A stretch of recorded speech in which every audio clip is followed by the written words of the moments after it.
Hey everybody, this is Kuuimpact with Let's Play Pokemon Go-Go. Go-go-go-go-go. Go-go-go-go-go. Go-go-go-go-go. Oh yeah, no, enough of that meme. Enough. Oh, what is this?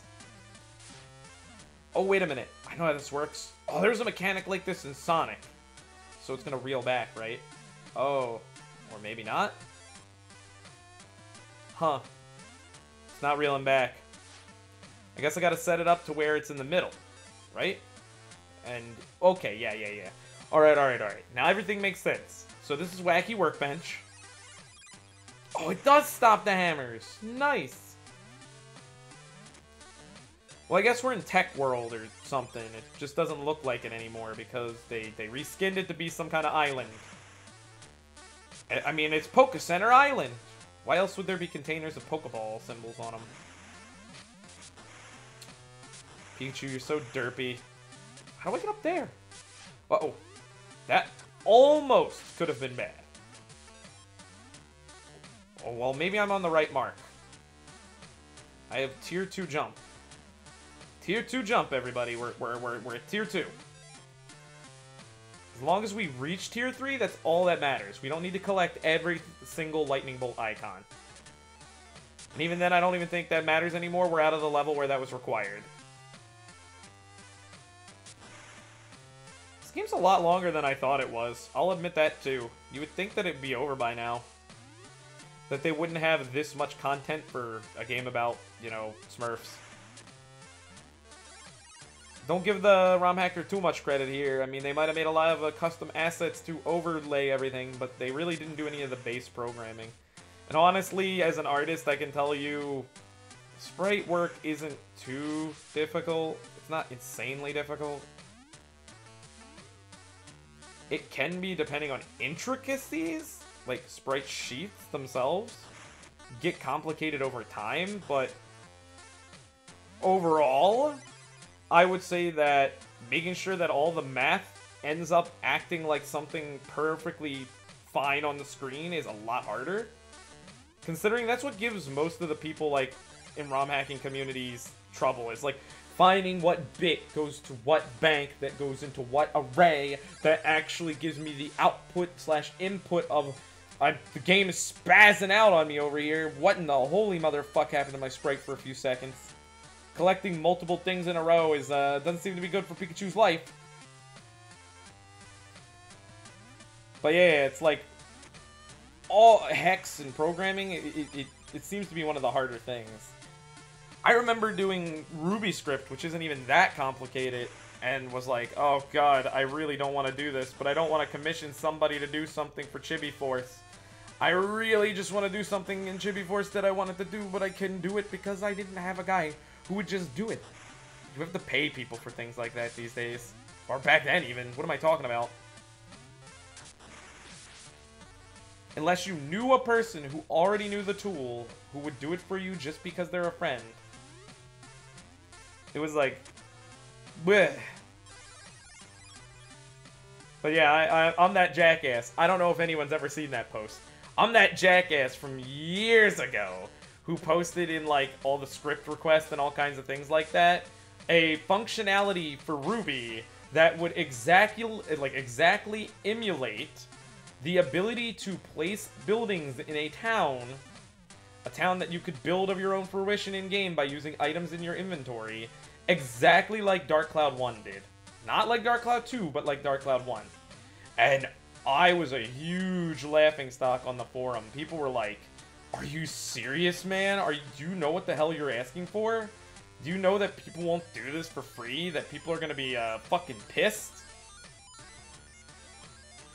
And I'm like, I just want help. I don't know how to do it on my own. And it turns out that just aggravated the community even further. And that was for pre-Chibi Force, let me tell you. Chibi Force was not the initial project, the initial name. It got renamed Chibi Force because it had something to do with my days in college and for a class.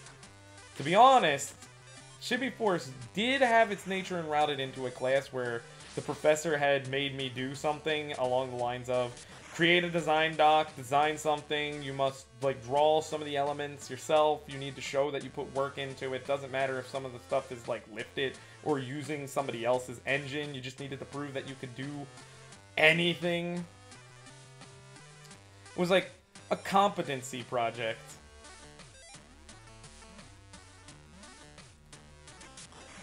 Considering my degree is a sham anyways, I'm not surprised that the whole thing of it was basically, can you prove that you can manage a project? That's why I made the demo of Chiba Force, like,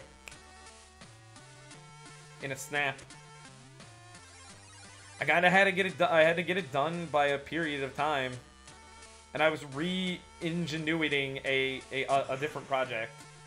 Like, I always intended Chibi Force to have more custom assets, though, trust me. Like, I used all those default faces because it was just easier to get a plot dump. I had to get people to play it, rate it, and take a survey. I released it publicly to YouTube, the demo, because I felt, hey, why not? People in the RPG Maker community might find it funny. They might like it. It is a parody game, after all. It's not meant to be serious. Actually meant to call back and make a lot of references to various RPGs, even ones that weren't made in RPG Maker, like all kinds of like just niche references. If the humor doesn't hit you, then you don't have to worry.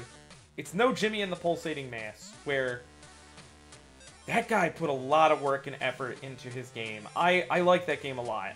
Will I LP it? I don't know, but I might. It's got a lot of content. It's got a lot of EX content. It is an RPG Maker game that is basically a love letter to the old, really good RPG Maker games. And by that I mean, it's a love letter in the sense that the guy doesn't even know he probably made it like a love letter. Like, the creator might not even be aware of the old RPG Maker community, and he did this project all out of his heart, poured his heart and soul into it, because of the message he wanted to play out. I mean, it's a game with a powerful message. Holy shit, that guy was rave partying over there. I'm here talking about heartfelt RPG games, and that motherfucker over there is dancing. He's just like, he did the little Palo jiggle. You know, if you ever watched Senior Palo's animations, he's a big guy. He's a fun dude. I mean, if you haven't followed him, follow him too. Go and get it. Go watch his stuff. Again, humor is subjective, and so is art. Two subjective subjections can be put into the same field because art can be humoristic and cross both boundaries and thresholds. Once you understand these principles, you'll understand that everything becomes opinionated at that point, and lots of people are not going to agree with you. But you're just going to have to accept that people aren't going to agree with you on everything. Like, I understand that this is someone's passion game that they played a lot, but Kuuimpact is barely connected to this game other than playing the original version of it on a different console. And still didn't beat it back then. Although I'm way farther than I've ever been, and I'm kind of proud of it. And I'm glad that somebody really likes this game. Is that two clouds look like a... never mind. It looked like a weight for a second, but even then, I'm hallucinating things. Man, how do I get up? How do I get across? Okay. Sometimes I worry that I've completely screwed myself. I mean, we got the glasses. I just want out of here.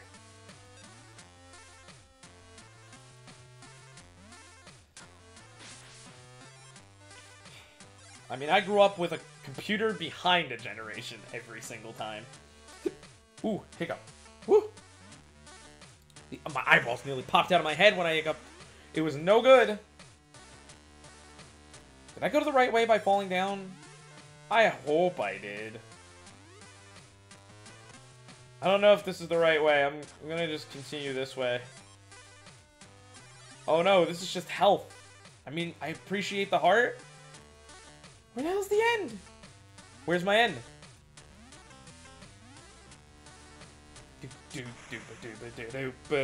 Sorry. I actually listened to the music for a second and I see what it's trying to be.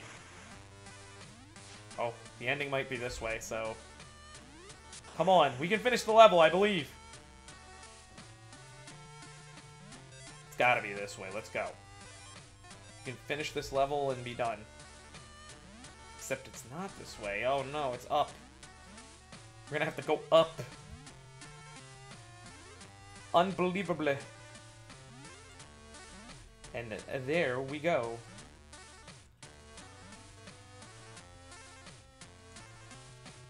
Alright. Don't get screwed. Literally. Alright, I don't think I'm gonna make it in this episode. So, this has been Kuuimpact with Let's Play Pokemon Go, Go, Go! Don't forget to subscribe, rate, and comment. Next time, we get to the end of the wacky workbench segment of the game, apparently. Oh, the boss has got to be right down there. Yep, there he is.